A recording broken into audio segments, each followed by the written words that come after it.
નમસ્કાર મિત્રો, green leaves એકેડમીમાં આપનું ફરીથી સ્વાગત છે. મારું નામ છે રાઠોડ આકાશ અને આપણે બંધારણનું જે ગયા લેક્ચરમાં મેં બધા પાર્ટ શીખવાડ્યા હતા કે બંધારણમાં ટોટલ કેટલા ભાગ છે. 1 થી માંડીને 22 ભાગ સુધી આપણે ભણ્યા હતા. એનો લેક્ચર યુટ્યુબમાં અવેલેબલ જ છે. પરંતુ તમને હવે આપણે આજે શું શીખીશું, એક ઇન્ટરેસ્ટિંગ ટોપિક પણ છે અને તમારી આવનારી એક્ઝામ માટે ખૂબ જ મહત્વનું સાબિત થાય છે. તમને ખબર જ હશે કે ગયા રવિવારે કોન્સ્ટેબલની પરીક્ષાની પૂર્ણાહુતિ થઈ છે અને આ કોન્સ્ટેબલની પરીક્ષામાં બંધારણ 30 માર્ક્સનું પૂછવામાં આવ્યું હતું. હવે આ 30 માર્ક્સનું બંધારણ ખૂબ જ મહત્વનું, જે 200 માર્ક્સના પેપરમાં જો 30 માર્ક્સમાંથી તમે વધારે નહીં પણ 25 થી 26 લાવી શકો તો એ પેપર તમારા માટે ડિસાઇડિંગ થઈ જાય છે.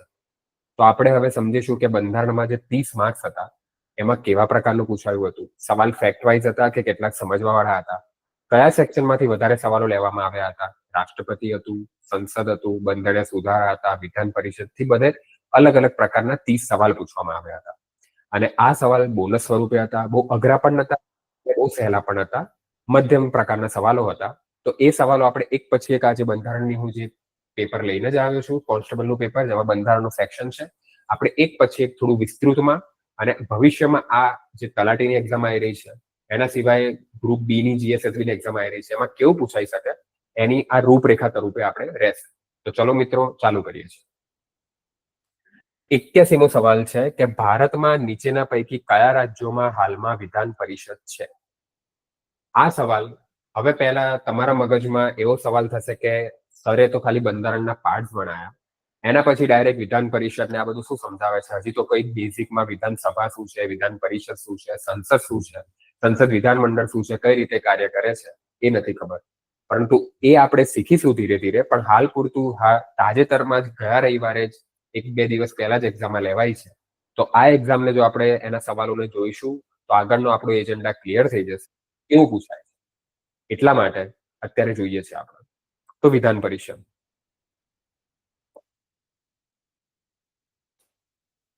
પહેલા તો તમને એ આઈડિયા હોવો જોઈએ કે વિધાન પરિષદ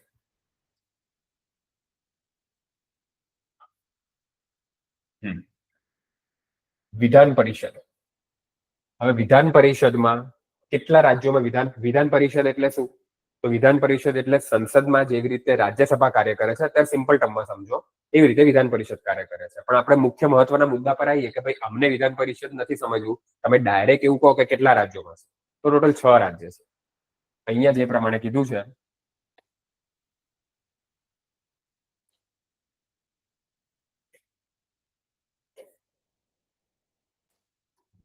આંધ્રપ્રદેશ, આનો જવાબ આવશે ડી જવાબ.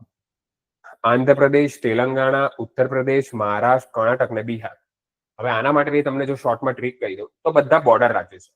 ફોર એક્ઝામ્પલ, કર્ણાટક છે તો કર્ણાટકનું બોર્ડર રાજ્ય ઉપરનું મહારાષ્ટ્ર, આંધ્રપ્રદેશ છે તો આંધ્રપ્રદેશનું બોર્ડર છે તેલંગાણા, અને બિહાર છે તો બિહારનું બોર્ડર છે યુપી. 6 રાજ્યો યાદ રહી જાય. કોઈ પણ એક રાજ્ય યાદ રાખશે એનું બોર્ડર રાજ્ય તમને યાદ રાખવું છે. હવે ફરીથી બોલું છું, મહારાષ્ટ્ર છે, આ મહારાષ્ટ્ર છે તો મહારાષ્ટ્રનું બોર્ડર રાજ્ય કયું છે? કર્ણાટક. ઓકે. આ બિહાર છે તો બિહારનું બોર્ડર રાજ્ય કયું છે? યુપી. આંધ્રપ્રદેશ છે તો આંધ્રપ્રદેશનું બોર્ડર રાજ્ય કયું છે? તેલંગાણા. હાલ પૂરતું એટલું યાદ રાખો કે વિધાન પરિષદમાં ટોટલ 6 રાજ્ય આવે છે.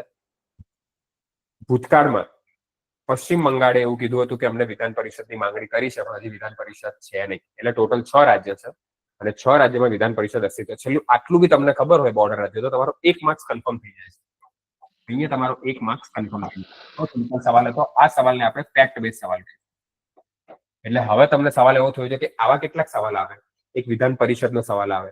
વિધાન પરિષદમાં આ જ પેપરમાં વિધાન પરિષદનો બીજો સવાલ એવો હતો કે ભાઈ વિધાન પરિષદમાં કુલ વિધાનસભાના કુલ કેટલા ટકા હોય છે? એ બીજો સવાલ કે ભાઈ કયા બંધારણીય સુધારાથી આવ્યો? વિધાન પરિષદમાં ટોટલ સંખ્યા કેટલી હોય છે? અલગ અલગ સંખ્યા કોની કોની હોય છે? આ બધા ઘણા બધા સવાલો આવી શકે છે વિધાન પરિષદમાં, પણ એ આપણે આગળ જોઈશું.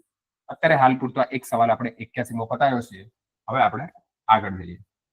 હવે બીજો સવાલ થઈ જાય છે 82. લોકપાલ અને લોકાયુક્ત સંસ્થાઓની સ્થાપના માટે કઈ સમિતિએ ભલામણ કરી છે? બરાબર.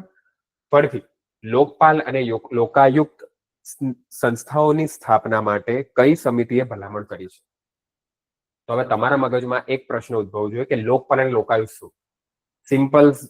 સિમ્પલ વર્ડમાં સમજો, લોકપાલ એટલે જે ભ્રષ્ટાચાર સંબંધિત કાર્યવાહી કરતું હોય, ઓમ્બુસમેન, ઇંગ્લિશમાં જે ઓમ્બુસમેન કહેવાય છે, સ્વીડનમાંથી શબ્દ આવેલો છે લોકપાલ, અને એ જ વસ્તુ રાજ્યમાં જ્યારે ઉપયોગ થાય છે ત્યારે એને લોકાયુક્ત કહેવામાં આવે છે.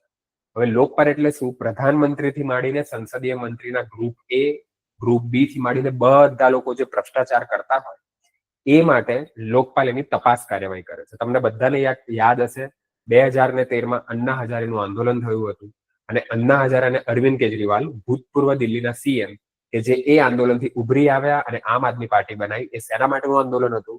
તો ખાસ યાદ રાખજો મિત્રો, એ આંદોલન હતું લોકપાલ માટે. એ લોકોની માંગણી હતી કે લોકપાલ લાવો. લોકપાલ શું કરશે? લોકપાલ એકદમ નિષ્પક્ષ, કોઈ પણ તટસ્થ થઈને અને કોઈ પણ ઝુકાવ રાખ્યા વગર એની જાંચ કરશે. અને લોકપાલની માંગણીને કરવામાં આવી. 2013માં આપણા પ્રથમ લોકપાલની નિમણૂક કરવામાં આવી, બીજો પિનાકી ચંદ્ર ઘોષ. ખાસ યાદ રાખો. એ સવાલ અત્યારે આપણે, હવે હું ડિટેલમાં કેમ જોઉં છું, એક એક સવાલમાંથી આપણે બધા એમસીક્યુ પકડવાના છે, પણ આપણે સિમ્પલ અત્યારે શું સવાલ કર્યો છે કે લોકપાલ અને લોકાયુક્ત સંસ્થાઓની સ્થાપના માટે કઈ સમિતિએ ભલામણ કરી છે? તો આમાં આયોજન પંચ તો સમિતિ હતી જ નહીં. આયોજન પંચ એક અલગથી પોતાનું પંચ હતું કે જે આયોજનની બાબત માટે સંકળાયેલું હતું કે ભારતમાં પંચવર્ષીય યોજના કઈ રીતે ઘડતર પામશે. તો આયોજન પંચ તો આવે નહીં. એટલે પહેલો ઓપ્શન ત્યાં. તમે હવે જે એક્ઝામમાં હોવ તો કેવી થિંકિંગ રાખવાની છે એ તમને સમજાવું છું કે તમે ડાયરેક્ટ વિચારો છો કે કઈ સમિતિએ ભલામણ કરી છે, બરાબર? અહીંયા સમિતિ શબ્દ પૂછ્યો છે. સમિતિ શબ્દ પૂછ્યો, તમારા મગજમાં આયોજન પંચ આવવું જ ના જોઈએ. પહેલા તો આયોજન પંચ છે જ નહીં, એટલે પહેલું ક્રોસ. રાષ્ટ્રીય ન્યાયિક નિમણૂક આયોગ, નેશનલ જ્યુડિશિયલ અપોઇન્ટમેન્ટ કમિશન, આ બી એક જાતનું કમિશન છે, પોતે આયોગ છે. આયોગ કોઈ સમિતિ નથી રચાઈ. આયોગની નિમણૂક સુપ્રીમ કોર્ટે કરી હતી, બરાબર? સુપ્રીમ કોર્ટમાં જજની નિમણૂક કરવા માટે કરી હતી. માફ કરજો, સુપ્રીમ કોર્ટમાં જજની નિમણૂક કરવા માટે સરકારે 100મા બંધારણ સુધારા, એની પહેલા જે 99મો બંધારણ સુધારો છે NJ80, એનાથી ખાસ યાદ રાખજો. એટલે એ પણ નહીં આવે, આ બીજું ખોટું પડી ગયું. ત્રીજું ભારતીય સ્પર્ધા પંચ, આ બી પંચ છે, એ નહીં આવે. અને વહીવટી સુધારણા પંચ, administrative reform commission, first ARC અને સેકન્ડ ARC. હમણાં તમે કરંટનો એક મુદ્દો એવો છે કે ગુજરાતમાં Gujarat administrative reform commission GARC ની સ્થાપના કરવામાં આવી, અને આ GARC એ પોતાનો રિપોર્ટ આપ્યો છે. અને આ રિપોર્ટમાં એના અધ્યક્ષ છે હસમુખ અઢિયા. એટલે આજે એડમિનિસ્ટ્રેટિવ રિફોર્મ છે, એને એવું કીધું હતું કે ભાઈ લોકપાલ અને લોકાયુક્ત સંસ્થાની સ્થાપના કરો. મગજમાં એક જ સવાલ યાદ રહેવો જોઈએ, હવે મગજમાં છપાઈ જવું જોઈએ કે લોકપાલ અને લોકાયુક્ત માટેની સમિતિનો જવાબ આવશે આ વહીવટી સુધારણા પંચ. ઓકે, જવાબ આનો શું આવશે? ડી જવાબ. કે લોકપાલ અને લોકાયુક્ત સંસ્થાઓની સ્થાપના માટે કઈ સમિતિએ ભલામણ કરી છે? તો વહીવટી સુધારણા પંચ. વહીવટી સુધારણા પંચની નિમણૂક થતી રહે છે. હમણાં સેકન્ડ ARC રચાયું હતું વીરપ્પા મોઇલીની અધ્યક્ષતામાં. એણે ઘણા બધા સુધારા કીધા છે. IAS IPS ના જાહેર સેવકોના વર્તણૂકમાં સુધારા, એમની નિમણૂકમાં સુધારા, એમના કાર્યોમાં. એવી જ રીતે લોકપાલ અને લોકાયુક્ત મસ્ટ છે, એ કોણે કીધું હતું? વહીવટી સુધારણા પંચ. એટલે સીધો હું તમને એવું સમજાવું છું કે પેપર તમારા હાથમાં આવે તો તમને શું થિંકિંગ વિચારવાની છે, કયા ઓપ્શનને તરત જ બાજુમાં કરી દેવાના છે કે 4 ઓપ્શનમાંથી 2 ઓપ્શનના તો જવાબ નથી જ આવતા ને માત્ર 2 ઓપ્શનના જવાબ આવે છે. તમને ખબર હોય કે આયોજન પંચનું કામ શું છે? ભાઈ આનું કામ તો શું છે? સોરી, આયોજન પંચનું કામ શું છે? મને કહો. ચલો, આયોજન પંચનું કામ શું છે? કે ભાઈ આનું કામ તો ઇકોનોમીનું છે, ઇકો રિલેટેડ છે. રાષ્ટ્રીય ન્યાયિક નિમણૂક પંચ, આનું કામ સુપ્રીમ કોર્ટને રિલેટેડ છે. ભારતીય સ્પર્ધા પંચ, આનું કામ બી શું? સ્પર્ધાને યોગ્ય બનાવી, બરાબર, વ્યાજબી બનાવી, એનું છે. તો આ 3 આવે છે ને, સીધું તમારા મનમાં વહીવટી સુધારણા. અચ્છા, વહીવટી સુધારણા, લોકપાલ લોકાયુક્ત શેના અંડર આવશે? વહીવટ જ કરશે, એક જાતનો એડમિનિસ્ટ્રેશનનો ભાગ છે. તો એ બી તમે મગજમાંથી સ્ટ્રાઇક કરો છો તો સીધો તમને જવાબ મળી જશે વહીવટી સુધારણા પંચ. એટલે ખાસ યાદ રાખજો, સવાલને કઈ રીતે ટેકલ કરવાનો છે અને સવાલનો જવાબ કઈ રીતે મેળવવાનો છે, એ માટે વહીવટી સુધારણા પંચ જવાબ આવશે. હવે આપણે આગળ વધીને ત્રીજો સવાલ છે, એકદમ ફેક્ટ બેઝ સવાલ છે કે ભારતના રાષ્ટ્રધ્વજની લંબાઈ અને ઊંચાઈ કૌંસમાં પહોળાઈનો ગુણોત્તર કેટલો હોવો જોઈએ? હવે તમને હું બીજી એક વાત કહેવા માંગીશ મિત્રો, કે આજે 200 માર્ક્સના પેપર માટે 180 મિનિટ આપી હતી. તમે જરા વિચારો કે 200 માર્ક્સના પેપર માટે 180 મિનિટ એટલે એક સવાલ માટે તમને 1 મિનિટથી થોડો વધારે સમય મળે છે. બરાબર? એક સવાલ માટે 1 મિનિટથી થોડો વધારે સમય મળે છે. અહીંયા આપણે ડિટેલમાં સમજી રહ્યા છીએ, પણ ત્યાં તમને ફટાફટ સવાલ વાંચવાનો છે. સવાલ વાંચીને ફટાફટ મગજને ફાસ્ટ દોડાવવાનું છે. જવાબને એલિમિનેટ કરવાના છે. કયા જવાબ આવશે અને 2 જવાબ જો A અને B આવતા હોય, C અને D આવતા હોય, તો 2 માંથી સિલેક્શન કરવાનું છે. અહીંયા હું ભલે શાંતિથી જઈ રહ્યો, પણ કેટલીક હું ટિપ્સ આપીશ એ તમે મગજમાં રાખજો કે કયા વિકલ્પને દૂર કરી દેવાના છે, કયા વિકલ્પ કન્ફર્મ આવે છે, અને થોડું રિસ્ક લેવાનું છે. જો બંધારણને તમે શાંતિથી સમજ્યા હશો, અને મારી અને ગ્રીન લીવ્સ એકેડમીની જવાબદારી છે કે તમને બંધારણ એકદમ સરળ રીતે અને શોર્ટ ટ્રીકમાં યાદ રાખીશું. માત્ર પરીક્ષાલક્ષી આપણને ભણવાનું છે, પરીક્ષાલક્ષી સિવાય કઈ જ વાત કરવાની નથી. હું અત્યારે તમને થોડું ભણાવવામાં વધારે ધ્યાન આપીશ, પછી જેમ જેમ આપણે લેક્ચર જશે તેમ તમને હું બંધારણની જોડે મજા પણ કરાવીશ. બંધારણ એટલે મજા થઈ જશે, તમને બંધારણ એટલે સજા નહીં લાગે. ખાસ હું તમને ખાતરી આપું છું. પણ હાલ પૂરતું આપણે આ પેપરમાં ધ્યાન આપીએ. ભારતના રાષ્ટ્રધ્વજની લંબાઈ, ઊંચાઈ અને પહોળાઈનો ગુણોત્તર કેટલો હોવો જોઈએ? હવે ઊંચાઈની જે લોકોએ પહોળાઈ ગણી લીધી છે, તો તમને હવે હું કહેવા માંગુ છું કે આ તમને બધાને ખબર હશે કે આ ભારતનો રાષ્ટ્રધ્વજ અત્યારે હું દોરી રહ્યો છું. આપણા ભારતનો રાષ્ટ્રધ્વજ છે, આના વચ્ચે આ અશોક ચક્ર છે. બરાબર? એમાં 24 તારા છે. આપણો ભારતનો રાષ્ટ્રધ્વજ છે. તો એવું પૂછ્યું છે કે લંબાઈ, ભારતના રાષ્ટ્રધ્વજની લંબાઈ અને પહોળાઈ એનો ગુણોત્તર કેટલો હોવો જોઈએ? તો ખાસ ધ્યાન રાખજો, લંબાઈ અને પહોળાઈનો ગુણોત્તર હોવો જોઈએ 3:2. આ બી સીધું ગોખી લેવાનું છે. જવાબ આવે છે 1. આમાં કશું વિચારવાનું નથી, એકદમ ફેક્ટ બેઝ છે. જે કેટલાક તમે બંધારણનું જો ભણાવવાનું જ્યારે તમે શરૂઆત કરશો, બંધારણ વાંચવાની શરૂઆત કરશો, ત્યારે ભારતનું બંધારણ ક્યારે અમલમાં આવે, ભારતના બંધારણના ઝંડાનું જે આજે લંબાઈ અને ઊંચાઈનો ગુણોત્તર જણાવો, ભારતના ઝંડાની આની ડિઝાઇન કોણે કરી હતી? તો તમને ડિઝાઇન, જો રાષ્ટ્રધ્વજની ડિઝાઇન ક્યાં, તો ખાસ યાદ રાખજો, પિંગલી વેંકૈયા. પિંગલી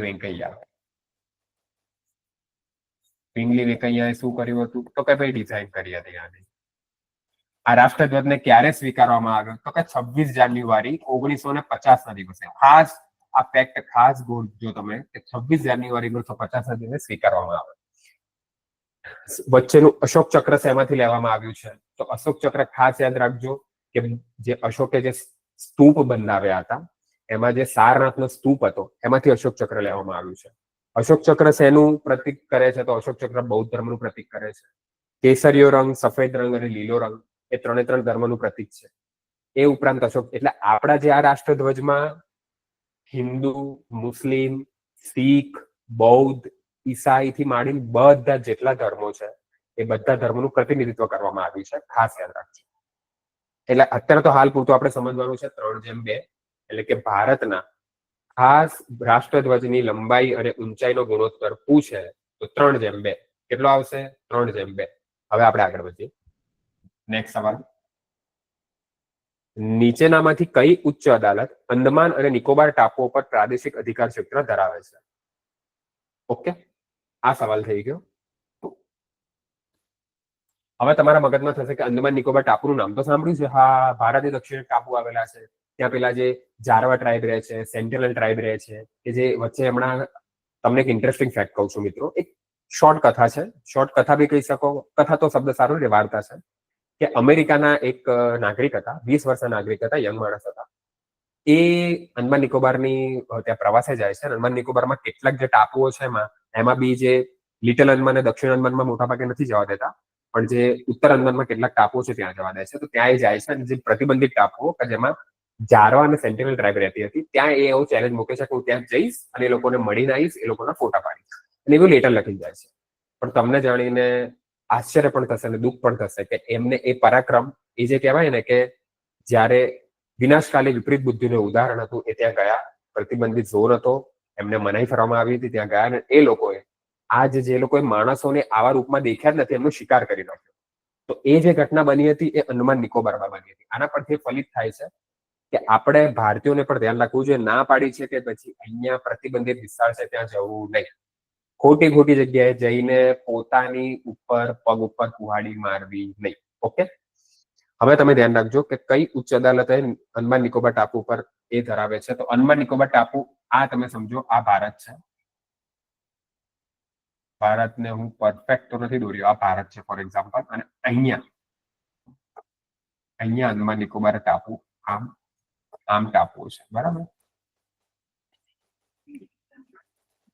અને અંદમાન નિકોબાર ટાપુની અહીંયા છે એ પશ્ચિમ બંગાળ છે. તો આ પશ્ચિમ બંગાળ એની નજીકમાં છે. વેસ્ટ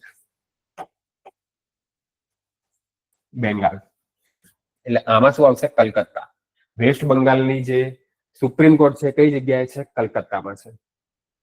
તો વેસ્ટ બંગાળનું જે કલકત્તા છે એમાં અંદમાન નિકોબાર ટાપુઓનું પ્રાદેશિક અધિકાર ક્ષેત્ર એમાં ધરાવે છે. ખાસ ધ્યાન રાખજો. એવી રીતે કેટલાક અલગ અલગ છે. તો આ બાજુ લક્ષદ્વીપ ટાપુ આવેલા છે. તો લક્ષદ્વીપ ટાપુ કેરળની નજીકમાં છે. તો લક્ષદ્વીપના લોકોને એમને કોઈ તકલીફ થઈ, એમને કોઈ કેસ કરવો છે, કોઈના વિરુદ્ધ એમને અદાલતમાં જવું છે, તો શું લક્ષદ્વીપમાં અદાલત હાજર છે? ના, લક્ષદ્વીપ વાળા લોકોને કેરળમાં જવું પડે છે. એવી રીતે ચંડીગઢમાં જે હાઈકોર્ટ છે એ પંજાબ અને હરિયાણાની જોઈન્ટ હાઈકોર્ટ છે. આમાં ઘણી બધી એવી હાઈકોર્ટ છે, આપણે આગળ આવીશું, પણ હાલ પૂરતું આમાં ખાસ ધ્યાન રાખજો. આ બી એકદમ ફેક્ટ બેઝ સવાલ થઈ ગયો છે કે કઈ ઉચ્ચ અદાલત અંદમાન નિકોબાર ટાપુ પર પ્રાદેશિક અધિકાર ક્ષેત્ર ધરાવે? તમારો જવાબ આવશે કલકત્તા. ચલો, જય માતાજીનું નામ લો અને આગળ વધો કલકત્તા. ઓકે, હવે પછી છે ભારતીય બંધારણમાં હેબિયસ કોર્પસ રીટ જારી કરવાની સત્તા કોને આપવામાં આવી છે? હવે પાછું તમને આ હેબિયસ કોર્પસ તો શું કહેવાય? આવું તો નામ પહેલી વાર સાંભળ્યું છે. લોકો નામ જોઈને ગભરાઈ જાય છે, બંધારણની ચોપડી બંધ કરી દે છે કે હેબિયસ કોર્પસ, પણ કઈ છે એની શરીર હાજર કરો. તમને જો જય ભીમ નામનું તમે જો મૂવી દેખેલું હોય, અને જય ભીમ મૂવીમાં પણ જે મદ્રાસ હાઈકોર્ટ દ્વારા હેબિયસ કોર્પસ નામની રીટ જારી કરવામાં આવે છે. અને આ રીટમાં કહેવામાં આવે છે કે ગમે તેમ રીતે જે પણ આરોપી છે અથવા તો પીડિત છે એનું તમે શરીર હાજર કરો. કોર્ટ આવો આદેશ દે છે. કોણ આવો આદેશ દે છે? ખાસ યાદ રાખજો, હાઈકોર્ટ કે સુપ્રીમ કોર્ટ. એટલે તમે જો આ મૂવી પણ જોયેલું હશે તો આનો જવાબ દેવા માટે તમે સક્ષમ બની જશો. એટલે તરત મગજમાં કે હેબિયસ કોર્પસ રીટ જાહેર કરવાની સત્તા કોને આપવામાં આવી છે? હેબિયસ કોર્પસ રીટ જારી કરવાની સત્તા સુપ્રીમ કોર્ટ અને હાઈકોર્ટને આપવામાં આવી છે. આ જવાબ સાચો થઈ જશે. ઓકે, હેબિયસ કોર્પસ રીટ જારી કરવાની સત્તા કોને આપવામાં આવે છે? સુપ્રીમ કોર્ટ ને હાઈકોર્ટ. હવે તમે પૂછશો રીટ કેટલા પ્રકારની હોય? રીટ શું હોય? રીટ એટલે તમે સમજો, સામાન્ય ઉદાહરણ દઉં કે તમારા ઘરમાં તમને એક વસ્તુ લાવી છે. કોઈ નવું બાઇક લાવ્યું છે છોકરાઓને, અને છોકરીઓને એમનો કોઈ પણ મેકઅપનો સામાન થઈ ગયું કે XYZ વસ્તુ લાવી છે, બરાબર. આપણે એમાં ડિટેલમાં નથી જતા, પણ એ વસ્તુ લાવી છે. તો તમારા મધર ફાધર તમને ના પાડી રહ્યા છે કે આવું નહીં હોય, આમ તેમ, સેવિંગ કરો વગેરે વગેરે. તમે પછી એ વસ્તુને લઈને તમારા દાદી કે દાદા જોડે જાઓ છો કે ભાઈ તમારા અધિકારનો ભંગ કરવામાં આવ્યો છે. તો એ તમારા દાદા દાદી એ રીટ બહાર પાડી, તમે એ તમારા અધિકાર માટે તમે રીટ બહાર પાડી, તમે ગયા, તમારા દાદા દાદી કીધું કે ના ભાઈ આને લઈ આપો, આને બાઇક લઈ આપો, આને વસ્તુ લઈ આપો. તો આવી જે સત્તા એ સુપ્રીમ કોર્ટ, હાઈકોર્ટ એટલે દાદા દાદીને આપવામાં આવી છે કે કોઈ પણ અધિકાર તમને, હવે આ તો ખાલી ઉદાહરણ થયું, એવું કોઈ અધિકારનો ભંગ નથી થતો, પણ તમને સમજવા માટે કે તમને એવું લાગે છે કે તમારા મૂળભૂત અધિકાર, એક બોલવાનો અધિકાર થઈ ગયો, એક 17 હેઠળ જે સામાજિક સ્વતંત્રતા એટલે અસ્પૃશ્યતાનો અંતનો અધિકાર આપ્યો છે, ધાર્મિક સ્વતંત્રતાના અધિકાર છે, શોષણના અધિકાર છે, બહુ બધા અધિકાર છે. આ મૂળભૂત અધિકારો જો તમે ભણશો મિત્રો, તો તમે રોડ ઉપર જતા હશો, અદાલતમાં હશો, તમે કોઈ પણ જગ્યાએ જોબ કરતા હશો કે ગમે તે જગ્યાએ હશો, જો અધિકારોની તમેથી માહિતગાર હશો તો તમારા અધિકારોનું હનન થયેલું છે. અધિકારોનું હનન થાય તો તમે કોની જોડે જશો? આ હનન થશે તો તમે કોને સંપર્ક સાધશો? એનો ચુકાદો શું આવશે? આ બધી વસ્તુ, મૂળભૂત અધિકારો તમને ખબર હશે તો ખૂબ જ તમે એનાથી ફાયદો મેળવી શકશો. અત્યારે આપણે ટોપિક પર આવી જઈએ છીએ કે બંધારણમાં હેબિયસ કોર્પસ રીટ જારી કરવાની સત્તા કોને છે? સુપ્રીમ કોર્ટ ને હાઈકોર્ટ. બીજી 5 પ્રકારની રીટ જાહેર કરી શકે છે, પણ એ આપણે આગળ જોઈશું. હવે છે લોકસભાની બેઠકો યોજવા અંગે ભારતીય બંધારણમાં કયો નિયમ છે?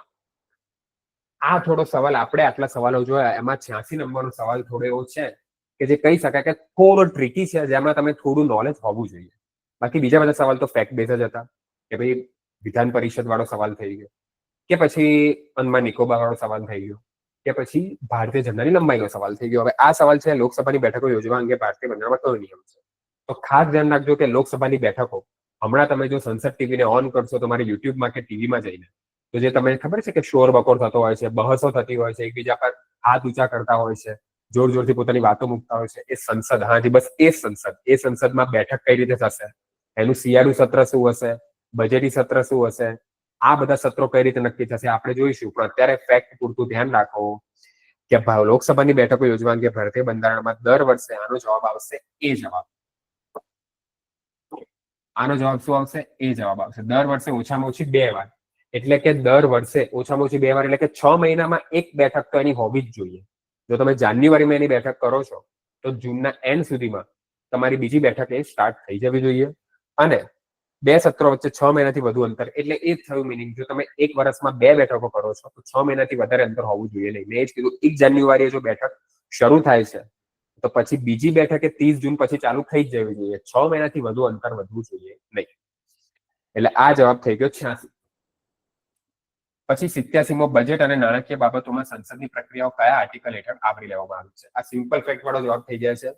હવે બજેટ અને નાણાકીય બાબતમાં સંસદની પ્રક્રિયાઓમાં સીધો જવાબ તમને યાદ રાખવાનો છે 112 થી 117. હવે તમને થશે કે આ આર્ટિકલ બી શીખવા પડશે. જો મેં તમને ફર્સ્ટ લેક્ચરમાં જ કીધું હતું કે બંધારણમાં બધા આર્ટિકલ એટલા ઇમ્પોર્ટન્ટ નથી. ટોટલ 395 આર્ટિકલ આપેલા છે, પણ 395 આર્ટિકલ આપણે નથી કરવાના.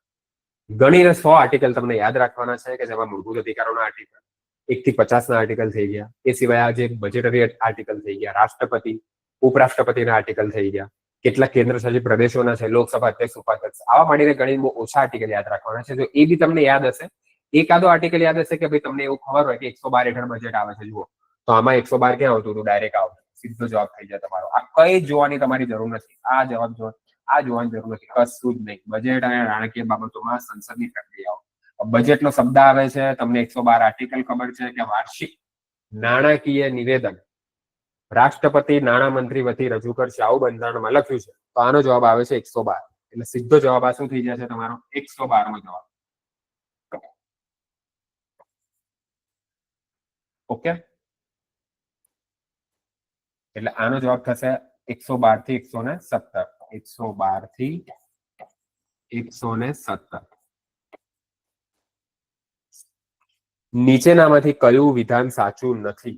આ ખાસ વાંચવાનું છે, કયું વિધાન સાચું નથી.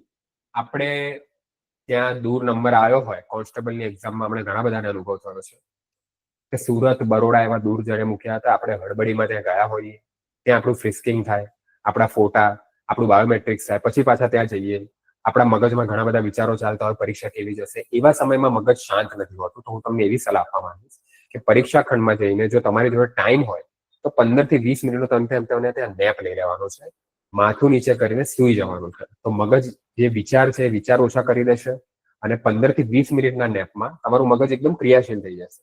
ઇવન રોનાલ્ડોથી માંડીને કોહલી પણ આ જે ટેકનિક છે યુઝ કરે છે. એમને એમના પોડકાસ્ટમાં કીધેલું છે. તો તમે એ જે કરશો તો તમારું મગજ શાંત થશે. બાકી મગજ જો શાંત નહીં હોય અને મગજ એના વિચારે ચડી ગયો હશે, ગોટે ચડી ગયો હશે, તો ડાયરેક્ટ આ તમે નથી નહીં વાંચો, વિધાનમાં કયું સાચું છે ને ફટાફટ શોધવા માંડશો, જવાબ ખોટો પડી જશે. 1 માર્ક્સ માટે જયારે તમે નોકરી ચૂકી જશો ત્યારે તમને યાદ આવશે કે સર કહેતા હતા કે મગજ શાંત રાખવું ખૂબ જ જરૂરી છે. તો ખાસ સાંભળજો કે નીચેનામાંથી કયું વિધાન સાચું નથી. પહેલું વિધાન આપણે વાંચીએ છીએ, ભારતીય બંધારણ એકીકૃત ન્યાયિક વ્યવસ્થાની જોગવાઈ કરે છે. હા ભાઈ, વાત તો સાચી છે. ભારતીય બંધારણનું ન્યાયિક તંત્ર કેવું છે? એકીકૃત છે. એટલે ડાયરેક્ટ તમે પહેલા અહીંથી તમે ફોર એક્ઝામ્પલ અમદાવાદના કોઈ પણ એવા તાલુકામાં તમે રહી રહ્યા છો, દસક્રોઈ તાલુકો થઈ ગયો, સાણંદ તાલુકો, કોઈ પણ તાલુકો, ત્યાં તમને તકલીફ પડી તો શું ડાયરેક્ટ તમે સુપ્રીમ કોર્ટમાં જશો કે ભાઈ મને અહીંયા ઘર આગળ ખાડો ખોદ્યો છે અને ખાડો ખોદવાના કારણે મને ત્યાં કોન્ટ્રાક્ટર જોડે તકલીફ છે, કોન્ટ્રાક્ટર અહીંયા ગેરકાયદેસર આવું ખાડો ખોદી રહ્યો, તમે સુપ્રીમ કોર્ટમાં જશો? ના. એ માટે તમને પહેલા તમારા તાલુકાની અદાલત, ત્યાં નહીં તો પછી જિલ્લાની અદાલત, જિલ્લા અદાલત પછી વડી અદાલત, અને વડી અદાલત પછી સુપ્રીમ કોર્ટ. આવી રીતે હાયરાર્કી, એકીકૃત, એક જાતનું એકીકૃત ન્યાય વ્યવસ્થા છે એ. એટલે એ વસ્તુ સાચી છે. પહેલી વસ્તુ તો સાચી થાય છે, એટલે નથી આવતું. ભારતના એટર્ની જનરલ ભારતની તમામ અદાલતોમાં હાજર થઈને દલીલો રજૂ કરી શકે છે. હવે એટર્ની જનરલ એટલે તમે જો સુપ્રીમ કોર્ટની કદી કાર્યવાહી તમે લાઈવ જોશો તો અત્યારે આપણા એટર્ની જનરલ આર વેંકટ રમાણી છે. એટર્ની જનરલ શું? સરકારી વકીલ. સમજો, સરકાર ગમે ત્યારે સિમ્પલ ફોન કરીને કે હા ભાઈ ક્યાં છો, હાજર થઈ જાઓ, અમારો કેસ છે. તો એટર્ની જનરલની ફરજ બને છે કે સરકારી વકીલમાં હાજર થવું. સરકારના કોઈ પણ કેસને સુપ્રીમ કોર્ટમાં અથવા અન્ય કોર્ટમાં એ હાજર રહી શકે છે, સરકારનો પક્ષ મૂકી શકે છે. આ ઉપરાંત એટર્ની જનરલનો આર્ટિકલ તમને ખાસ ધ્યાન રાખજો કે એટર્ની જનરલનો આર્ટિકલ છે 76 આર્ટિકલ. Article 76 article. એટલે આ બી વસ્તુ સાચી છે કે ભારતના એટર્ની જનરલ ભારતની તમામ અદાલતોમાં હાજર થઈને દલીલો રજૂ કરી શકે છે. સુપ્રીમ કોર્ટને પરમાદેશ જારી કરવાનો બંધારણીય અધિકાર છે. હમણાં આપણે રીટ જોઈ, રીટનો બીજો પ્રશ્ન આવ્યો. આગળ રીટ હેબિયસ કોર્પસ હતી, એ રીતે આ બી જે છે, આ છે એ રીટ જ છે, એક જાતની પરમાદેશ. હું ડિટેલમાં સમજાવીશ, અત્યારે નથી જતા, ખાલી સમજો. ચોથું, લોકસભાના ઠરાવ દ્વારા સુપ્રીમ કોર્ટના ન્યાયાધીશની નિમણૂક કરી શકાય છે. આ વિધાન ખોટું છે. સહી જવાબ આવશે ડી ફોર દિલ્હી. એટલે કે લોકસભાના ઠરાવ, સુપ્રીમ કોર્ટના ન્યાયાધીશની નિમણૂક હંમેશા ધ્યાન રાખજો એ સુપ્રીમ કોર્ટના ન્યાયાધીશો જ કરે છે. એમાં લોકસભા, વિધાનસભા, રાજ્યસભા, વડાપ્રધાન, રાષ્ટ્રપતિ કોઈની અંદર સક્રિયતા અથવા તો એક્ટિવ પાર્ટિસિપેશન હોતું નથી. રાષ્ટ્રપતિ છેલ્લે નિમણૂક તો આપે છે, બરાબર, શપથ લેવડાવે છે, પરંતુ એમની નિમણૂક લોકસભાના ઠરાવ દ્વારા પસાર થતી નથી. એ લોકોનું પોતાનું જે પંચ રચાય છે, બરાબર, એમના દ્વારા 5 ન્યાયાધીશો એમના દ્વારા જ સુપ્રીમ કોર્ટના ન્યાયાધીશની નિમણૂક કરવામાં આવે છે અને જેમાં કોલેજિયલ સિસ્ટમ કહેવામાં આવે છે. ડિટેલમાં એ આપણે આગળ ભણીશું. ચલો 88 સુધી પહોંચ્યા છીએ. લોકાયુક્ત પોતાનો અહેવાલ કોને સુપ્રત કરે છે? સિમ્પલ. હવે ઘણા બધા અહેવાલો છે. આ અહેવાલોનો સવાલ તો એટલો સવાલ ઇમ્પોર્ટન્ટ થઈ જાય છે, તમે ના પૂછો વાત. એવું પૂછે છે કે ટેગ પોતાનો અહેવાલ કોને આપશે? રાષ્ટ્રપતિ. યુપીએસસી જીપીએસસીના અધ્યક્ષ પોતાનો અહેવાલ કોને આપશે? રાષ્ટ્રપતિ. રાષ્ટ્રીય જળ પરિષદનો પોતાનો અહેવાલ કોને આપશે? રાષ્ટ્રપતિને આપશે. ચૂંટણી પંચ પોતાનો અહેવાલ કોને આપશે? રાષ્ટ્રપતિને આપશે. અને આ બધા અહેવાલ કે જે રાષ્ટ્રપતિ જોડે પહોંચાડવામાં આવે છે, રાષ્ટ્રપતિ આ અહેવાલો સંસદમાં રજૂ કરે છે. એવી જ રીતે અહીંયા શબ્દ પકડજો, લોકાયુક્ત. શબ્દ છે લોકાયુક્ત. હવે મેં તમને આગળમાં જ કીધું કે લોકપાલ જો કેન્દ્રમાં આવશે તો લોકપાલ આવશે અને રાજ્યમાં આવશે તો લોકાયુક્ત હશે. તો જેમ કેન્દ્રમાં મહત્વપૂર્ણ અહેવાલો રાષ્ટ્રપતિને સોંપવામાં આવે તો રાષ્ટ્રપતિ જેવું પદ રાજ્યમાં કયું છે? રાજ્યપાલ. હા, સહી જવાબ, રાજ્યપાલ. તમારા મગજમાં જે લાઈટ છે એ જ છે. તો પછી લોકાયુક્ત પોતાનો અહેવાલ કોને સુપ્રત કરે? તો આમાં રાજ્યપાલ ક્યાં દેખાય છે? સી. હા, સીધો જવાબ આવી ગયો. ચલો ભાઈ, સી આન્સર છે 89 માં. એ લોકાયુક્ત પોતાનો અહેવાલ કોને સુપ્રત કરે છે? રાજ્યપાલ. ઓકે. નીચેનામાંથી કયું બિલ ભારતીય સંસદના દરેક ગૃહ દ્વારા અલગથી ખાસ બહુમતીથી પસાર થવું આવશ્યક છે? 90માં નંબરનો પ્રશ્ન છે. એમાં ખાસ ધ્યાન રાખજો, શું કીધું છે? કયું બિલ ભારતીય સંસદના દરેક ગૃહ દ્વારા અલગથી અને ખાસ બહુમતીથી પસાર થવું જરૂરી છે? હવે આમાં અલગ અલગ પ્રકારની બહુમતી આવે છે. સાદી બહુમતી, વિશિષ્ટ બહુમતી, વાસ્તવિક બહુમતી અને 368 ની બહુમતી. એ આપણે આગળ ડિટેલમાં શીખીશું. પરંતુ હાલ ખાસ ધ્યાન રાખજો કે ખાસ બહુમતીથી બંધારણીય સુધારા બિલ. બંધારણીય સુધારો બહુ જ મહત્વનો થઈ જાય છે. જવાબ આવશે. બાકી સામાન્ય બિલ, નાણાં બિલ અને મહેસૂલ બિલ, આ ત્રણ બિલમાં સાદી બહુમતી આવશે. અહીંયા પૂછી છે કે સંસદના દરેક ગૃહ દ્વારા અલગથી ખાસ બહુમતીથી પસાર થવું આવશ્યક છે, તો બંધારણીય સુધારા બિલ આવશે. ઓકે.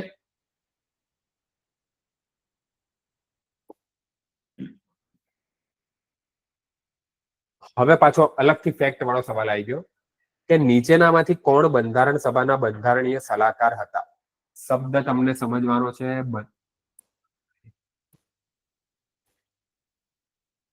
બંધારણીય સભાના બંધારણીય સલાહકાર. પેપર વાંચતી વખતે ખાસ જોવાનું છે બંધારણીય સભાના બંધારણીય સલાહકાર. તો ભાઈ ટીપી કહેતા ના, આ નતા.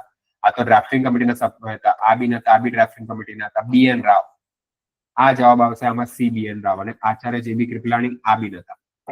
એટલે બંધારણીય સભા જયારે રચાઈ 9 ડિસેમ્બર 1946 ના રોજ બંધારણ સભાનું પ્રથમ જે સત્ર રચાયું હતું, ત્યારે કોણ બંધારણ સભાના બંધારણ સલાહકાર હતા? BN રાવ. બંધારણ સભાના અધ્યક્ષ કોણ હતા એ વખતે? પહેલા જે કામ ચલાવ અધ્યક્ષ તો સચ્ચિદાનંદ સિન્હા હતા. બંધારણ સભાના કાયમી અધ્યક્ષની ચૂંટણી 11 ડિસેમ્બરે થઈ હતી કે જેમાં રાજેન્દ્ર પ્રસાદની નિમણૂક કરવામાં આવી હતી સર્વાનુમતે. પણ અત્યારે હાલ સવાલ એવો પૂછ્યો છે કે કોણ બંધારણીય સલાહકાર હતા? તો એમાં BN રાવ. આ છે BN રાવ. એમાં જવાબ આવશે BN રાવ. પછી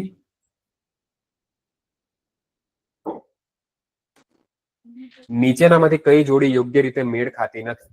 હવે આવા જોડકાના જવાબો ઘણી વાર જીપીએસસી થી માંડીને યુપીએસસી સુધી પૂછી જાય છે. અહીંયા જોડકા નથી આપ્યા, ખાલી જોડી પૂછી છે અને એ બી અનુસૂચિની જોડી પૂછી છે. અનુસૂચિ આપણે ડિટેલમાં શીખવાના છીએ કે કેટલી અનુસૂચિ છે, તો ખાસ યાદ રાખજો 12 અનુસૂચિ છે. 12 અનુસૂચિમાં પ્રથમ અનુસૂચિમાં શું છે, દ્વિતીયમાં શું છે, તૃતીયમાં શું છે, બધી અનુસૂચિ આપણે ડિટેલમાં શીખીશું. પહેલું, નીચેનામાંથી કઈ જોડી યોગ્ય રીતે મેળ? આપણે સવાલ જોઈ લીધો, ખાતી નથી. ખાસ ધ્યાન રાખજો, નથી પૂછ્યું છે. ખાસ ધ્યાન રાખજો, નથી પૂછ્યું છે. ભાષાઓ 8મી અનુસૂચિ. વાત સાચી. 8માં ભાષા આવશે, સાચું છે. પ્રતિજ્ઞાની શપથના સ્વરૂપો બીજી અનુસૂચિ. આ થોડું ડાઉટમાં છે, બીજી મને નથી ખબર. ચલો જોવા જોઈએ છે આપણે. રાજ્યસભામાં બેઠકોની ફાળવણી 4થી અનુસૂચિ. 4માં રાજ્યસભામાં બેઠકોની ફાળવણી. વાત સાચી. અને પક્ષ પલટાને આધારે ગેરલાયક ઠેરવવા માટેની જોગવાઈ 10મી અનુસૂચિ. 3 સાચા છે તો પછી આ બાકી રહ્યો. તો બીજી અનુસૂચિમાં પ્રતિજ્ઞા નહીં આવે? ના, બીજી અનુસૂચિમાં પગાર અને ભથ્થા આવશે. ટોટલ 9 લોકોના પગાર અને ભથ્થા એમાં આપેલા છે. એટલે બીજી અનુસૂચિમાં પ્રતિજ્ઞાની શપથના સ્વરૂપો. આ એકચ્યુઅલી જવાબ આમાં આવશે થર્ડ લિસ્ટ, એટલે કે ત્રીજી અનુસૂચિ.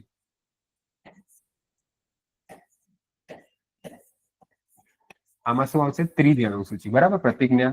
એટલે જવાબ આનો શું આવશે? પ્રતિજ્ઞાની શપથના સ્વરૂપો. બરાબર, ખાસ ધ્યાન રાખજો.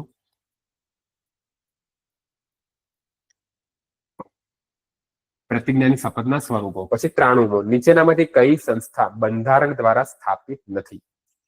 બંધારણ દ્વારા સ્થાપિત નથી એટલે બંધારણમાં તેનો ઉલ્લેખ નથી, બંધારણમાં તેની યોગ્ય જોગવાઈ નથી, એની અલગથી રચના થઈ છે, બંધારણમાં તેનો ઉલ્લેખ નતો, બંધારણ સુધારા દ્વારા તેની સ્થાપના નથી થઈ. તો એ ધ્યાન રાખજો. આંતરરાજ્ય પરિષદ એ બંધારણ દ્વારા સ્થાપિત છે. નીતિ આયોગ બંધારણ દ્વારા સ્થાપિત નથી. જો તમને ખબર હોય તો 2015 આની સરકાર દ્વારા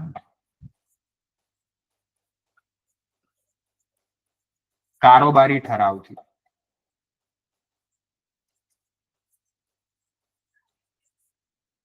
નીચેનામાંથી કઈ સંસ્થા બંધારણ દ્વારા સ્થાપિત નથી? તો નીતિ આયોગ જવાબ આવશે. નાણાં પંચ બંધારણીય સંસ્થા છે અને સંઘ લોકસેવા આયોગ જેની યુપીએસસી ની બધા તૈયારી આતુરતાથી, અંતથી, મહેનતથી કરતા હોય છે, એ પણ બંધારણીય સંસ્થા છે. એટલે નીતિ આયોગ કેવા પ્રકારની સંસ્થા છે? નીતિ આયોગ એક પ્રકારની કારોબારી એટલે કે એક્ઝિક્યુટિવ બોડી છે. 94 ભારતમાં રાજ્યની સીમા નીચેના પૈકી કઈ આર્ટિકલમાં સૂચવાયેલી પ્રક્રિયા દ્વારા બદલી શકાય છે? પરથી સવાલ વાંચો. રાજ્યની સીમા એટલે કે આપણી ગુજરાતની જો હમણાં સીમા બદલવી હોય, કચ્છ આ બાજુ છે તો કચ્છની જગ્યાએ સાબરકાંઠા કરી દેવું હોય, અને અથવા શું કરવું હોય કે જે સાબરકાંઠા બનાસકાંઠાનો ભાગ હોય એને રાજસ્થાનમાં જઈ લેવું હોય અને આપણી બોર્ડર ચેન્જ કરવી હોય તો એ કરવા માટે કઈ પ્રક્રિયા દ્વારા બદલી શકાય? આર્ટિકલ 356 ના, ખોટું. આર્ટિકલ 132 ખોટું. આર્ટિકલ 70 ખોટું. આર્ટિકલ 3 1 થી 4 માં આર્ટિકલ 3 માં એવું કહેવામાં આવ્યું છે કે ભારતના રાજ્યોની સીમા, રાજ્યોના નામ પરિવર્તન અને સીમાની જે બદલીમાં અધિકાર કોને આપવામાં આવ્યો છે? સંસદને આપવામાં આવ્યો છે. એટલે આર્ટિકલ 3 હેઠળ. એટલે આનો જવાબ આવશે આર્ટિકલ 3.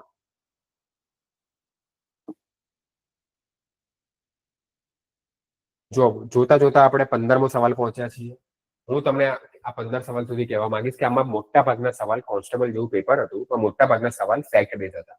પણ એ કોઈ ફેક્ટ એકદમ ઈઝી નથી પૂછ્યા. જો એક સવાલ તમે જવા દો કે ભારતીય રાષ્ટ્રધ્વજની લંબાઈ અને પહોળાઈનો ગુણોત્તર જણાવો, એ સવાલ જવા દો. એના સિવાય સવાલ થોડા ટ્રિકી હતા. પણ બંધારણ મોર ઓર લેસ ઈઝી પૂછવામાં આવ્યું હતું. તો તમને મારી એ સુનેરી સલાહ એવી છે કે તમે બંધારણને એકદમ ડિટેલ ટુ ડિટેલ ને ફેક્ટ ટુ ફેક્ટ વાંચો, અને એ વાંચવામાં તમને જો કોઈ ડાઉટ આવે છે, કોઈ પ્રશ્ન આવે છે તો તમે પ્રશ્ન પૂછો. આપણી ગ્રીન લીવ્સ એકેડમી તમારી સાથે જ છે અને બંધારણને તમને હું સરળ રીતે સમજાવીશ.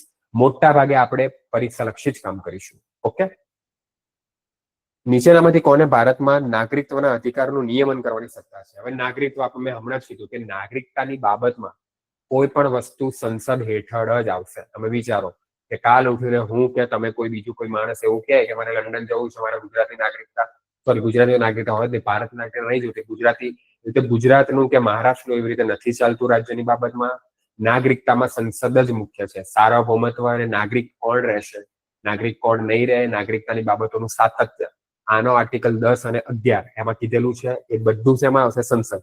એટલે સીધો આમાં જવાબ નાગરિકતાના અધિકારનું નિયમન. તમને જેવું તમે આ વાંચો છો કે નાગરિકતાના અધિકારનું નિયમન કરવાની સત્તા કોની જોડે છે? તો સંસદ જોડે છે. ખાસ ધ્યાન રાખજો. સીધો જવાબ તમારો સંસદ થઈ જાય છે. 96 ડોક્ટર આંબેડકર દ્વારા નીચેનામાંથી બંધારણનો હૃદય અને આત્મા. સાવ સિમ્પલ ફેક્ટ છે. બંધારણનો હૃદય અને આત્મા કોને કીધું છે? તો બંધારણીય ઉપાયોનો અધિકાર, રાઇટ ટુ કોન્સ્ટિટ્યુશનલ રેમેડીઝ. જવાબ આમાં આવશે રાઇટ ટુ કોન્સ્ટિટ્યુશનલ રેમેડીઝ. સીધો સી જવાબ ટીક કરવાનો છે. આમાં કોઈ સમજવાનું નથી. બંધારણનો હૃદય અને આત્મા કોને કીધું છે? બરાબર, બંધારણીય ઉપાયનો અધિકાર. આ સિવાય આમુખને પણ બંધારણનું હૃદય, આત્મા વગેરે કીધું છે.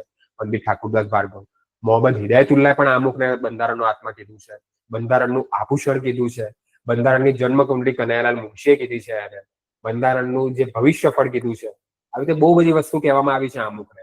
એવી જ રીતે બંધારણીય ઉપાયોનો અધિકાર, રાઇટ ટુ કોન્સ્ટિટ્યુશનલ રેમેડીઝ, એને બંધારણનો હૃદય અને આત્મા કોણે કીધું છે? ડોક્ટર આંબેડકરે કીધું છે. બાબા સાહેબ આંબેડકરે. ખાસ યાદ રાખજો, આર્ટિકલ 32 મૂળભૂત અધિકારોનો બંધારણીય ઉપાયનો અધિકાર, જેને આપણે ટૂંકમાં રીટ કહીએ છીએ, તેને બંધારણનો હૃદય અને આત્મા કોણે કીધું? બંધારણીય ઉપાયનો અધિકાર.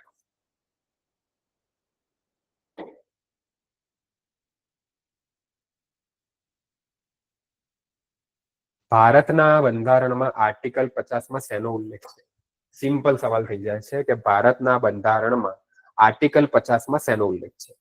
તો આર્ટિકલ 50માં શું આંતરરાષ્ટ્રીય સ્તરે શાંતિ અને સદભાવ માટેનો પ્રયાસ કરવો? ખોટું. આ ખોટું આવશે. રાજ્યની જાહેર સેવાઓમાં ન્યાયતંત્ર ન્યાયપાલિકાથી ભિન્ન કરવું, આ બંને ખોટા. રાજ્યએ બાળકો માટે મફત અને ફરજિયાત પ્રાથમિક શિક્ષણની વ્યવસ્થા કરવી 21 હેઠળ છે. સોરી, બંધારણમાં આર્ટિકલ 50માં શેનો? સહકારી સંસ્થાઓને. મારી ભૂલ થઈ છે ઉતાવળમાં. જો મારી પોતાની ભૂલ થઈ ગઈ છે, તો આ તો તમારા સિમ્પલ થઈ શકે છે, એવું નથી કે ભૂલ ના થાય, માફ કરજો. ફરીથી વાંચું છું. બંધારણના આર્ટિકલ 50માં શેનો ઉલ્લેખ છે? 50 એટલે કારોબારીને ન્યાયતંત્રથી અલગ રાખવું. ઉતાવળમાં મેં વાંચ્યું જ નહીં કે રાજ્યની જાહેર સેવાઓમાં ન્યાયતંત્રને કાર્યપાલિકાથી ભિન્ન કરવું. આ લોકોએ કાનને આમ નહીં પણ કાનને ઊંધો પકડ્યો છે, બરાબર. જે કારોબારીને ન્યાયતંત્રથી અલગ રાખવું એટલે જાહેર સેવાઓ શબ્દ ઉમેરી દીધો, અને હું પણ મેં ઉતાવળમાં જોયું નહીં અને આને ખોટું કહી દીધું. પણ અસલી જવાબ કેમ આવું થાય છે? અચ્છા, ઇરેઝર જ છે. જાહેર સેવાઓમાં ન્યાયતંત્રને કાર્યપાલિકાથી અલગ કરવું, જવાબ આનો બી આવશે.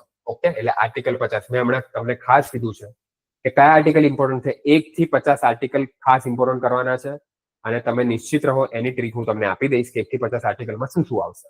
1 થી 50 આર્ટિકલ યાદ કઈ રીતે કરવાના છે, મૂળભૂત અધિકારના આર્ટિકલ કયા છે, નાગરિકતાના આર્ટિકલ કયા છે, કેન્દ્ર રિલેટેડ આર્ટિકલ કયા છે, બીપીએસપી કયા છે. એટલે ભારતના બંધારણમાં આર્ટિકલ 50 જેવું યાદ આવે તમને, એટલે સીધું તમને રાજ્યની જાહેર સેવાઓમાં ન્યાયતંત્રને કાર્યપાલિકાથી ભિન્ન કરવું, જવાબ આવશે. ઓકે, હવે પછી 42મો બંધારણ સુધારા અધિનિયમ 1973 દ્વારા બંધારણમાં મૂળભૂત ફરજો કોની ભલામણો અનુસાર ઉમેરવામાં આવી? બધી અલગ અલગ પ્રકારની સમિતિ આપી છે. તો સરદાર સ્વર્ણસિંહ સમિતિ ગોખી જ મારો, જે ગોખે છે એ જ પાસ થાય છે. આ કડવી હકીકત છે. જો તમે સમજવા જશો, બહુ સમજવાનું નથી આમાં. બંધારણીય તમને વિશેષज्ञ નથી બનવાનું. કેટલાક સવાલ તમને ગોખવા જ પડશે. ગોખેલા એટલે સીધું તમે વાંચો ત્યારે તમારા મગજમાં લાઈટ થવી જોઈએ, ઓપ્શન પણ દેખવાના નથી. અને સરદાર સ્વર્ણસિંહ સમિતિ, આ જવાબ તમને ટીક કરવાનો છે કે ભાઈ આનો જવાબ શું આવશે? સરદાર સ્વર્ણસિંહ સમિતિ. સિમ્પલ. 98માં સુધી પહોંચ્યા છીએ. હવે આપણે આગળ જઈએ છીએ.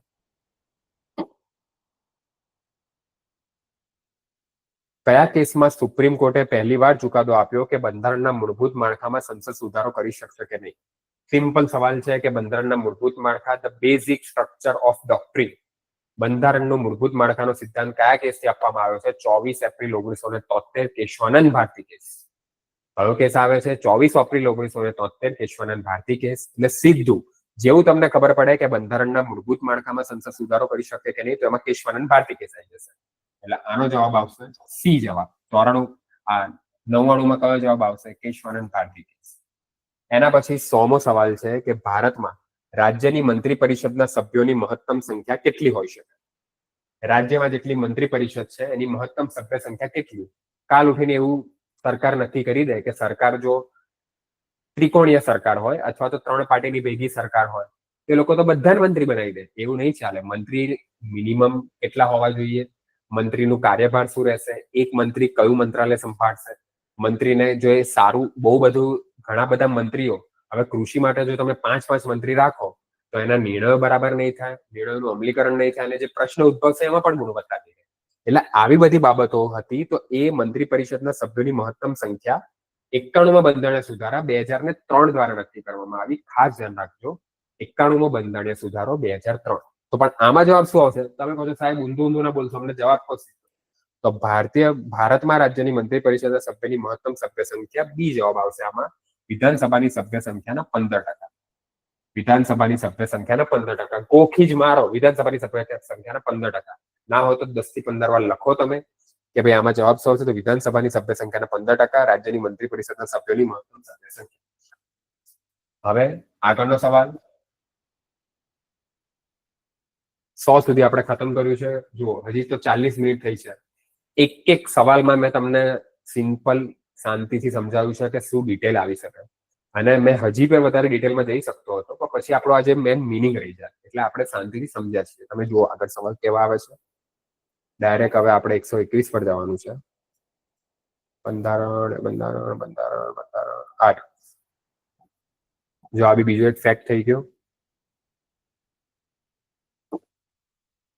નીચેનામાંથી કયા મહાનુભાવોએ ભારતના ઉપરાષ્ટ્રપતિનું પદ સંભાળ્યું છે? 4 માંથી તમને કોઈ પણ જવાબ જે આવતા હોય એ લખવાના છે. હવે તમે વિચારો, ડોક્ટર સર્વપલ્લી રાધાકૃષ્ણ, આ તો આપણા પ્રથમ રાષ્ટ્રપતિ હતા. આ તો આવે જ છે. એક શેમાં છે? એનો એક આમ જ છે. ચલો જવાબ જાદુ. જુઓ, સર્વપલ્લી રાધાકૃષ્ણ ભારતના ઉપરાષ્ટ્રપતિ. સિમ્પલ. જો તમે જીકે ની સામાન્ય બુક વાંચી હોય 5મા 6થા 7મામાં પણ સમાજ વિદ્યામાં સામાજિક વિજ્ઞાનમાં આવે છે કે ભારતના પ્રથમ ઉપરાષ્ટ્રપતિનું નામ જણાવો. સર્વપલ્લી રાધાકૃષ્ણ. જો તમને એ સીધો જવાબ ખબર છે, ઓપ્શનમાં તમે જુઓ છો એક શેમાં આપેલો છે? બીમાં જ આપેલો છે. ચલો જવા દો ભાઈ, આગળ મારે કશું જોવું નથી. 10 થી 15 સેકન્ડ બી નહીં, 5 સેકન્ડમાં મારો જવાબ આવી ગયો. બીજી બધી સેકન્ડ તમે ગણિતમાં એમાં ઉપયોગ કરી શકો છો. 121 જવા દો. હવે 122. ખાસ સમજો, હું શાંતિથી સવાલને વાંચું છું. સંસદના 2 માંથી કોઈ એક ગૃહના સભ્ય બંધારણના આર્ટિકલ 102 ખંડ 1 અને આર્ટિકલ 103 એ મુજબ સભ્યપદની ગેરલાયકાતો, એટલે કોઈ પણ સભ્યપદ ગેરલાયકાત કઈ રીતે હશે? એને કોઈ ગુનો કર્યો હશે, ભ્રષ્ટાચારમાં સામેલ હશે, હેટ સ્પીચ દીધી હશે, સામાજિક અપરાધ કર્યો હશે, એ ગાંડો થયો હશે, ન્યાયાલય એને નાદાર જાહેર કર્યો હશે. આ બધી જે ગેરલાયકાતો છે એ પૈકી કોઈ પણ ગેરલાયકને આધીન બન્યા છે કે કેમ, એ અંગે રાષ્ટ્રપતિ નિર્ણય લે તે પહેલા તે કોનો અભિપ્રાય મેળવી શકે? હવે તમે સહેજ વિચારો કે જે બધા સંસદ સભ્યો છે, સંસદ સભ્યોમાં સંસદમાં, લોકસભામાં અને રાજ્યસભા. લોકસભામાં લોકસભાના અધ્યક્ષ હોય છે. લોકસભાના અધ્યક્ષ શું છે? એક જાતના ગાર્ડિયન છે. એ ડિસિપ્લિનનું ધ્યાન રાખે છે કે કયો સંસદ સભ્ય અથવા તો લોકસભાનું સભ્ય કઈ રીતે વર્તણૂક કરે છે, એને નિયમોનું પાલન કરતો કે છે નહીં. તો એવું બી તમે જો વિચારો તો ગેરલાયકાત થઈ રહી છે, અધીન બન્યા છે, એ અંગેનો રાષ્ટ્રપતિ નિર્ણય લેશે તો એમાં અભિપ્રાય અથવા તો જે કહેવાય કે સલાહ કોની લેશે? અહીંયા સલાહ કોની લેશે? તો સલાહ શું એટર્ની જનરલ લેશે? કેસ લડશે એની સલાહ લેશે? તો ના. સર્વોચ્ચ અદાલતના મુખ્ય ન્યાયાધીશ, એનું તો કઈ કામ જ નથી. તો લોકસભાના સ્પીકર. આમાં જવાબ શું આવશે? લોકસભાના સ્પીકર. ઓકે, 122 પૂરો થયો. હવે આપણે આગળ જઈએ. બંધારણમાં સૂચિત ન હોય એવી કોઈ પણ આકસ્મિક સ્થિતિમાં રાજ્યપાલના કાર્યોના નિર્વહન માટે જોગવાઈ કરવાની સત્તા કોની પાસે છે? આ થોડો સવાલ ટ્રિકી તો ના કહી શકાય, પણ થોડો સમજવાળો સવાલ છે. હું તમને થોડું ડિટેલમાં સમજાવું છું કે બંધારણમાં સૂચિત ન હોય. હવે રાજ્યપાલના કેટલાક કાર્યો આમ તો મોટા ભાગે કેવું છે કે જે વિધાનસભા અથવા તો વિધાન મંડળના જે બિલ પસાર થઈ ગયા હોય એ બિલને એને હસ્તક કરવાનું છે. 356, 365 રાષ્ટ્રપતિ શાસન લગાવવું કે ન લગાવવું એની જોગવાઈ કરવાની છે. વગેરે વગેરે બંધારણમાં રાજ્યપાલને કેટલાક કાર્યો આપેલા છે કે ભાઈ કુલપતિ રહેશે, દરેક યુનિવર્સિટીના કુલાધિપતિ રહેશે રાજ્ય હેઠળની. પછી રાજ્યમાં જે રાજ્ય પરિષદ હોય એનું ગઠન થશે, વગેરે વગેરે વગેરે જેવા કેટલાક રાજ્યપાલના કાર્યો આપેલા છે. પણ આ સિવાયના કાર્યો, આકસ્મિક સ્થિતિ, શબ્દ સમજો, આકસ્મિક સ્થિતિ. આકસ્મિક સ્થિતિમાં રાજ્યપાલના કાર્યોના નિર્વહન માટે જોગવાઈ કરવાની સત્તા કોની પાસે છે? તો ખાસ યાદ રાખજો, સંસદ પાસે છે. આમાં જવાબ આવશે સંસદ.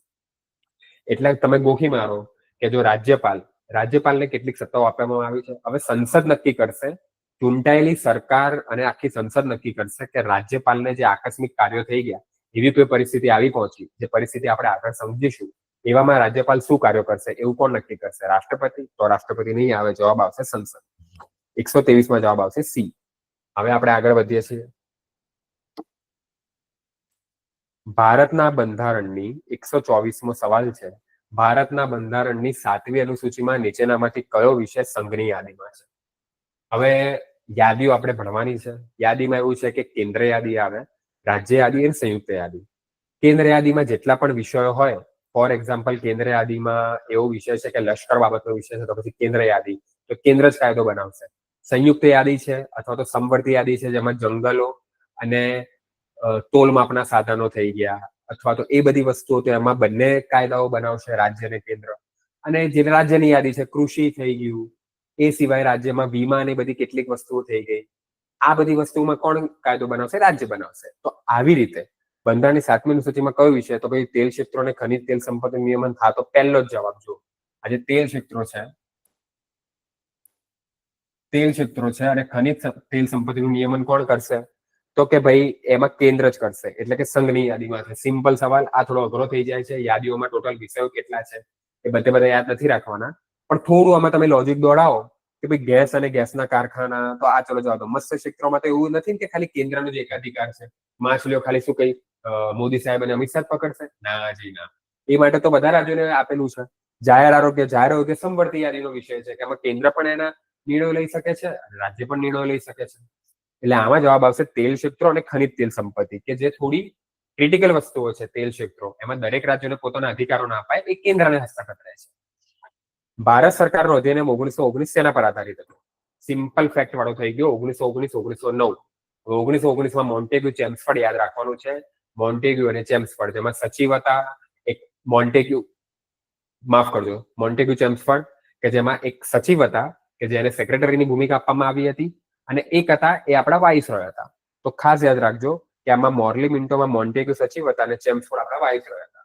તો મોન્ટેગ્યુ ચેમ્સફોર્ડ રિપોર્ટ ભારત સરકારનો અધિનિયમ 1919 125 જવાબ આવશે સી. આ પતી ગયો. હવે બંધારણના લગભગ છે, આપણે જોઈ લઈએ છે. હા, કયા ન્યાયાધીશે જાહેર હિતના દાવાઓ કોર્ટમાં દાખલ કરવાનું શરૂ કર્યું? આ બી એકદમ ફેક્ટ બેઝ સવાલ છે. કયો ન્યાયાધીશ આવશે? તો આમાં શ્રી પીએન ભગવતી.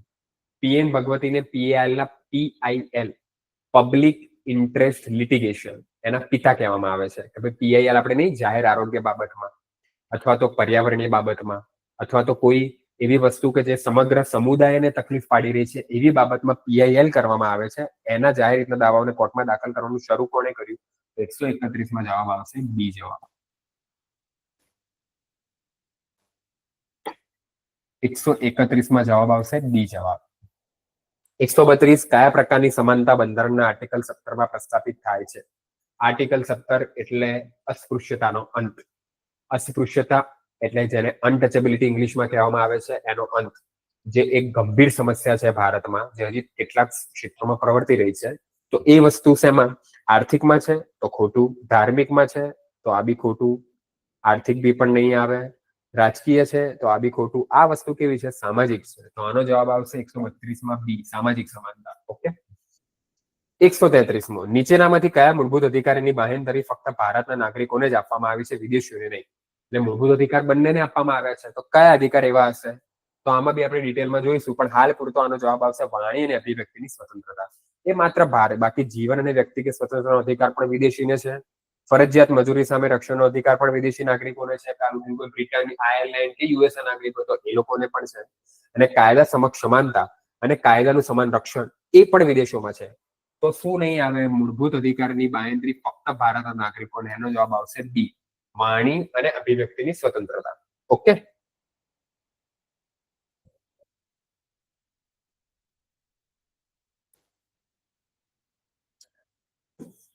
ભારતીય બંધારણમાં 9મી અનુસૂચિ કયા સુધારાથી ઉમેરાય?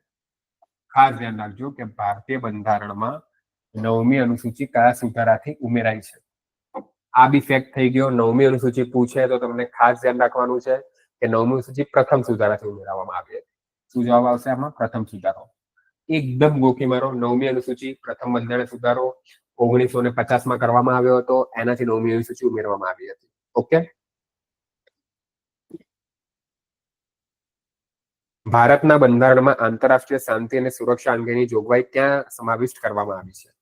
આ યાદ રાખજો. આંતરરાષ્ટ્રીય શાંતિ અને સલામતી સુરક્ષાની જોગવાઈ, રાજ્ય નીતિના માર્ગદર્શક સિદ્ધાંતો. આર્ટિકલમાં એવું કહેવામાં આવ્યું છે કે ભાઈ 51 કે રાજ્ય શું કરશે? આંતરરાષ્ટ્રીય શાંતિ અને સલામતી માટે પગલા ભરશે. તો એનો જવાબ સીધો તમારો થઈ જાય છે ડીપીએસપી, બી જવાબ. રાજ્ય નીતિના માર્ગદર્શક સિદ્ધાંતો. ઓકે. 135 એટલે આ થઈ જાય છે. એટલે કે ભારતના બંધારણમાં આનો 135 જવાબ છે બી. તો આટલું આપણે કોન્સ્ટેબલમાં જોયું મિત્રો, કે કોન્સ્ટેબલમાં ટોટલ 30 સવાલ પૂછવામાં આવ્યા હતા, અને આ 30 સવાલના આપણે જવાબ જોયા છે. અત્યારે તો આપણે ડિટેલમાં એટલું બધું નથી જોયું, પણ હાલ ફેક્ટ બેઝમાં જેટલું જરૂરી હતું, કે જેમાં રાજ્ય નીતિના માર્ગદર્શક સિદ્ધાંતો, સુપ્રીમ કોર્ટની રીટ, રાજ્યપાલની સત્તાઓ અને કેટલાક ફેક્ટ બેઝમાં જેમાં રાષ્ટ્રધ્વજ થઈ ગયો, એ સિવાય રાષ્ટ્રધ્વજ સિવાય કે ભાઈ મોન્ટેગ્યુ ચેમ્સફોર્ડના બધા સુધારા થઈ ગયા, કયો બંધારણને સુધારો થઈ ગયો, કયો આર્ટિકલ છે, આ આપણે જોયું. એટલે આપણે બંધારણને બંને રીતે સમજવાની રીતે પણ જોવાનું છે અને ગોખવું, જે તમે કહી શકો કે મગપ કંઈ પણ સમજ્યા વગર કે આ વસ્તુ આ કહેવાય, કે ભારતની રાજધાનીનું નામ તો દિલ્હી, આવી રીતે ગોખેલું હોવું જોઈએ. આમાં કંઈ સમજવાની વસ્તુ છે નહીં તમને. હું એ જ કહું છું કે પ્રથમ બંધારણ સુધારાથી 9મી અનુસૂચિ ઉમેરવામાં આવી, એમાં કંઈ સમજવાની વસ્તુ છે નહીં તમને, એ ગોખવું જ પડશે તમને. એટલે એનો કોઈ ઓપ્શન છે નહીં. એટલે આટલું આપણે હાલ બંધારણમાં જોયું છે કે આ પેપર આપણું આટલું ખતમ થયું છે. હવે આગળ જઈને નેક્સ્ટ લેક્ચરમાં આપણે જોઈશું કે બંધારણને આપણે આગળ કઈ રીતે ચલાવીએ. હાલ 30 સવાલો મેં ખતમ કર્યા છે. તમે આનું આગળ જઈને ઘરે જઈને એકવાર રિવિઝન કરજો, એકવાર જોઈ લેજો કે આમાં ક્યાં તમને તકલીફ પડી રહી છે. તો તમે કોમેન્ટ સેક્શનમાં પણ તમે લખી શકો છો, તો આપણે એના એક પછી એક જવાબ આપીશું. ઓકે, એટલે હાલ પૂરતું આપણે આ સેશનને આટલું રાખીએ છીએ. એ સિવાય તમે બંધારણને ધીરે ધીરે આગળ જેમ સમજશો એમ તમને ખબર પડશે કે શું કરવું શું નહીં. તો ચલો મિત્રો, આના પછી તમને કંઈ પણ કંઈ ડાઉટ હોય તો તમે કોમેન્ટ સેક્શનમાં મૂકજો. ગ્રીન લીવ્સ એકેડમી તમારા માટે હંમેશા રેડી જ છે. આજે આપણે કોન્સ્ટેબલનું જોયું, હવે આગળની પરીક્ષા પર આપણે ફોકસ કરીશું. ચલો, વંદે માતરમ, જય હિન્દ.